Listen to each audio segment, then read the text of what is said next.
देश में चुनावों के फेयर कंडक्ट की जिम्मेदारी इलेक्शन कमीशन यानी चुनाव आयोग की होती है। चुनाव आयोग ये सुनिश्चित करती है कि चुनाव एकदम स्मूथ तरीके से हो और किसी तरह की कोई गड़बड़ ना हो पाए। लेकिन कांग्रेस पार्टी ने तो चुनाव आयोग के ऊपर बिठा दिया है एक ईगल, और वो ईगल रखेगा चुनाव आयोग पर नजर। ईगल यानी empowered action group of leaders and experts. Congress party ने 8 मेंबर्स वाला ऐसा एक ग्रुप बनाया है जो कि देश में हो रहे चुनावों पर बर्ड्स आई व्यू यानी ऊपर से नजर रखेगा। याद होगा आपको, हरियाणा और महाराष्ट्र चुनाव में हुए नुकसान के बाद कांग्रेस ने इलेक्टोरल मैल प्रैक्टिस के कई आरोप लगाए थे, और अब दिल्ली चुनाव के पहले ये कमेटी कांग्रेस पार्टी ने बनाकर ये संदेश दिया है कि वो तो चुनाव आयोग के रोल को भी स्क्रूटनी में रख रहे हैं। 8 सदस्यों की इस टीम में शामिल है कांग्रेस ट्रेजरर अजय माकन, वरिष्ठ नेता दिग्विजय सिंह, अभिषेक मनु सिंघवी, प्रवीण चक्रवर्ती, पवन खेड़ा, गुरदीप सिंह सप्पल, नितिन राउत और चल्ला वंशी चंद रेड्डी। कांग्रेस की बनाई गई ईगल कमेटी सबसे पहले महाराष्ट्र के वोटर लिस्ट में हेराफेरी के मुद्दे को उठाएगी और जल्द से जल्द कांग्रेस लीडरशिप को एक डिटेल्ड रिपोर्ट सौंपेगी। नजर तो दिल्ली चुनाव पर भी रहेगी। आपको बता दें, इस रिपोर्ट्स जो हैं वो सौंपी जाएंगी राहुल गांधी को। इंडियन एक्सप्रेस से बातचीत में समिति के कई सदस्यों ने कहा कि इस कमेटी का उद्देश्य चुनाव आयोग पर नजर रखना है। हालांकि स्वतंत्र और निष्पक्ष चुनाव कराना चुनाव आयोग की संवैधानिक जिम्मेदारी है, लेकिन हाल के दिनों में ऐसा नहीं हुआ है।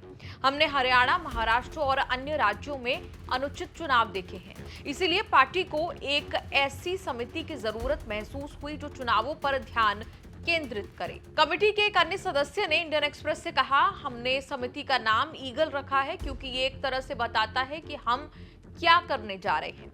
हम दूर से ही चुनाव से जुड़ी हर चीज पर कड़ी नजर रखेंगे। कांग्रेस के अंदरूनी सूत्रों ने एक्सप्रेस को बताया कि ऑल इंडिया प्रोफेशनल्स कांग्रेस और पार्टी के डेटा एनालिटिक्स विभाग के प्रमुख चक्रवर्ती ने ईगल नाम का सुझाव दिया और शीर्ष नेतृत्व ने इसे मंजूरी भी दे दी। आपको याद होगा, हरियाणा और महाराष्ट्र चुनाव में क्या हुआ था। हरियाणा विधानसभा चुनाव में कांग्रेस के पक्ष में नतीजे नहीं आने के बाद कांग्रेस ने वो ईवीएम में हेरफेर कर साजिश रचने का आरोप लगाते हुए कहा था कि वो इस फैसले को स्वीकार नहीं करेगी। वहीं महाराष्ट्र में कांग्रेस ने मतदाता सूचियों को लेकर सवाल उठाए थे।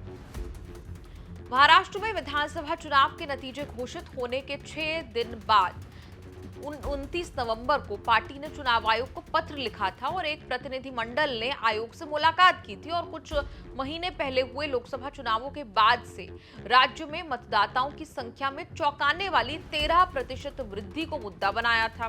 चुनाव आयोग को भेजे गए कांग्रेस के ज्ञापन में मतदाता सूची में जोड़े गए 39 लाख मतदाताओं के लिए कच्चा डेटा मांगा गया था।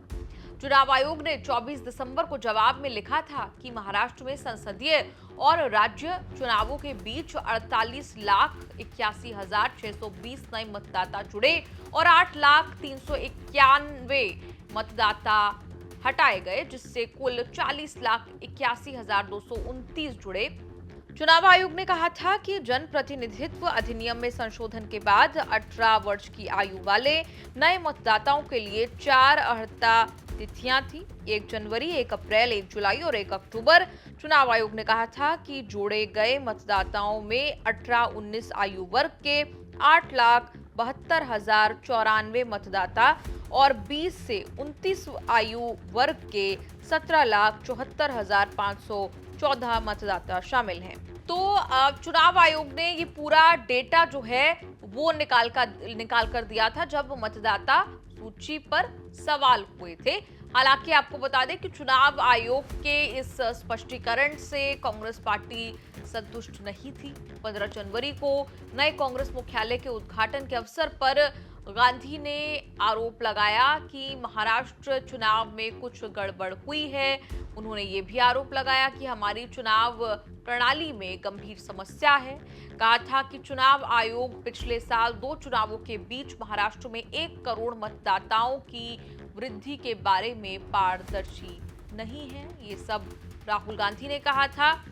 तमाम ईवीएम को लेकर, इलेक्शन कमीशन के रोल को लेकर लगातार सवालिया निशान जो है वो एक के बाद एक चुनाव में खड़े होते नजर आ रहे हैं। और इसी बीच ये एक एम्पावर्ड एक्शन कमेटी जो है वो कांग्रेस पार्टी ने बना दी है। आपको ये रिपोर्ट कैसी लगी? आप कमेंट्स पे लिखकर अपनी राय जरूर दें और देखते रहिए न्यूज़ तक।